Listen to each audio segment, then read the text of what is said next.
Bienvenue sur cette nouvelle vidéo. Aujourd'hui, nous plongeons dans l'une des plus fascinantes énigmes de l'aviation commerciale, le rapport complexe entre Emirates et l'Airbus A350 000.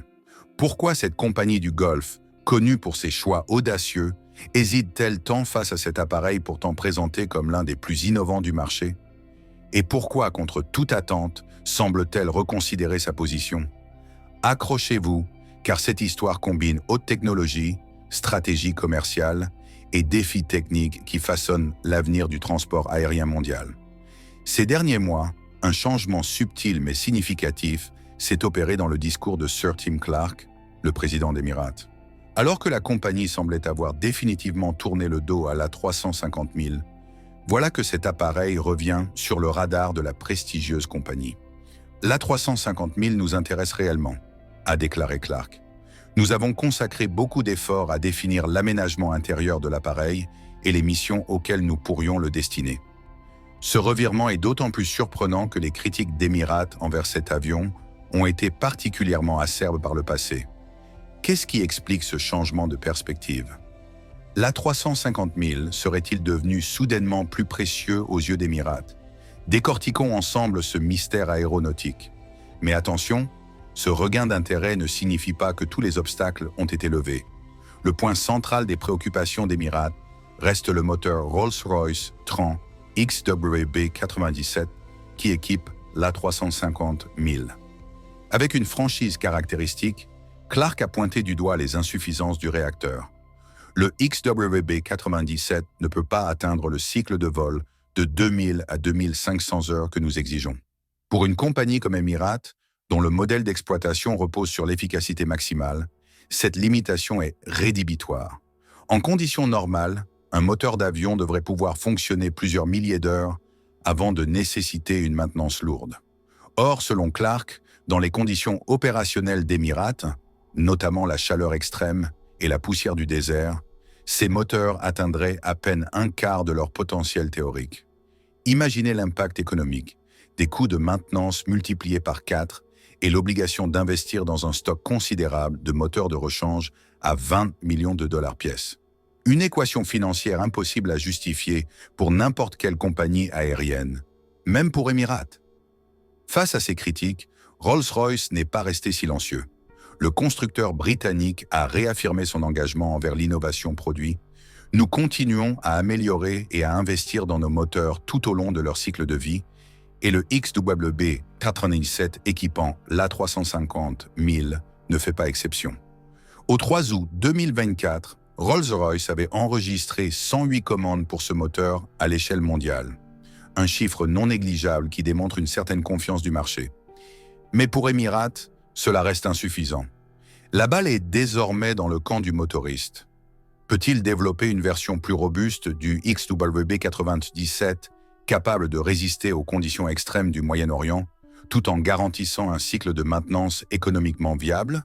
C'est la condition sine qua non posée par Emirates pour envisager une commande de 35 à 50 A350 000.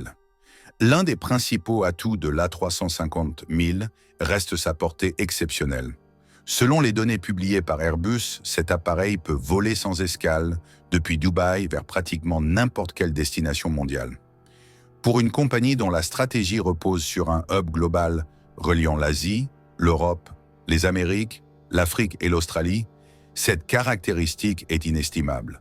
Avec une autonomie de 8 900 milles nautiques, l'A350 000 surpasse même le Boeing 777X, 7285 milles nautiques, et s'approche des performances de l'A380, 8000 milles nautiques. Cette supériorité en termes d'autonomie offrirait à Emirates une flexibilité accrue pour l'expansion de son réseau. En termes de capacité, l'A350 000 se positionne stratégiquement dans la flotte potentielle d'Emirates. Si l'A380 reste le roi incontesté avec sa configuration standard de 546 sièges, l'A350 000 est capable d'accueillir jusqu'à 480 passagers selon les configurations envisagées par Emirates, bien plus que les 426 sièges du Boeing 770. Par ailleurs, la vitesse de croisière de l'A350 000, Mach 0,85 égale celle de l'A380, et dépasse légèrement celle du 770, Mach 0,84. Pour une compagnie obsédée par l'optimisation des temps de vol, chaque minute compte.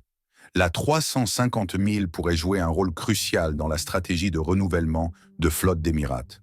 Alors que la compagnie prévoit progressivement de remplacer ses 118 A380 par des Boeing 777X, 35 778 et 170 719, l'A350 000 offrirait une option complémentaire, comblant un écart stratégique dans la capacité et les performances. Si l'A350 000 reste un chapitre à écrire, son petit frère, l'A350-900, fait déjà partie de la famille Emirates. À ce jour, la compagnie a reçu 3 des 65 appareils commandés, marquant l'arrivée du premier avion entièrement nouveau dans la flotte Emirates depuis 2008. La 350,900 d'Emirates propose une configuration 3 classes luxueuse et spacieuse.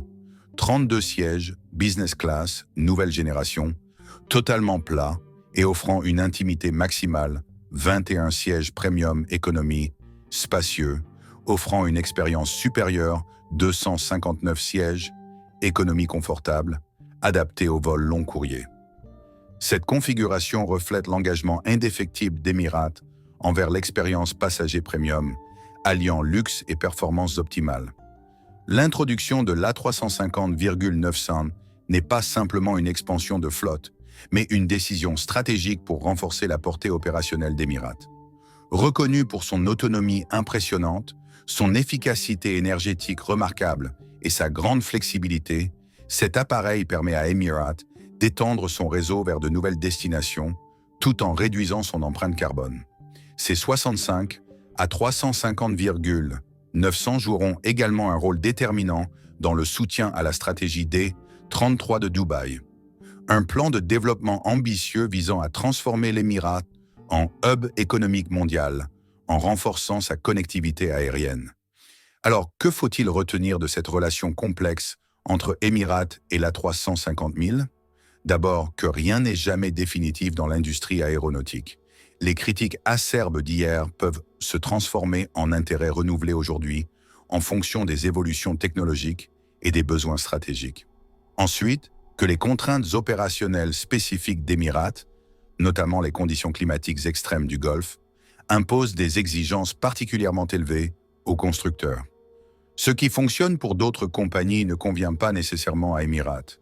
Enfin, que l'avenir de la flotte Emirates se joue dans un équilibre subtil entre la capacité gigantesque des A380, l'efficacité promise des Boeing 770X et la flexibilité potentielle des A350. La décision finale concernant l'A350 000 dépendra largement des améliorations que Rolls-Royce pourra apporter à son moteur XWB-97. Si le motoriste britannique relève ce défi, nous pourrions bien voir entre 35 et 50 A350 000 aux couleurs d'Emirates sillonner le ciel mondial dans les prochaines années. Cette saga technologique et commerciale illustre parfaitement les enjeux stratégiques qui façonnent l'aviation commerciale moderne. Elle démontre que derrière chaque décision d'achat se cache un entrelacement complexe de considérations techniques, économiques et opérationnelles. Et vous, pensez-vous qu'Emirates finira par intégrer l'A350 000 dans sa flotte? Partagez votre avis dans les commentaires. Si vous avez apprécié cette analyse, n'oubliez pas de vous abonner à notre chaîne et d'activer les notifications pour ne manquer aucune de nos prochaines vidéos sur l'actualité aéronautique. Merci de nous avoir suivis et à très bientôt pour un nouveau décryptage.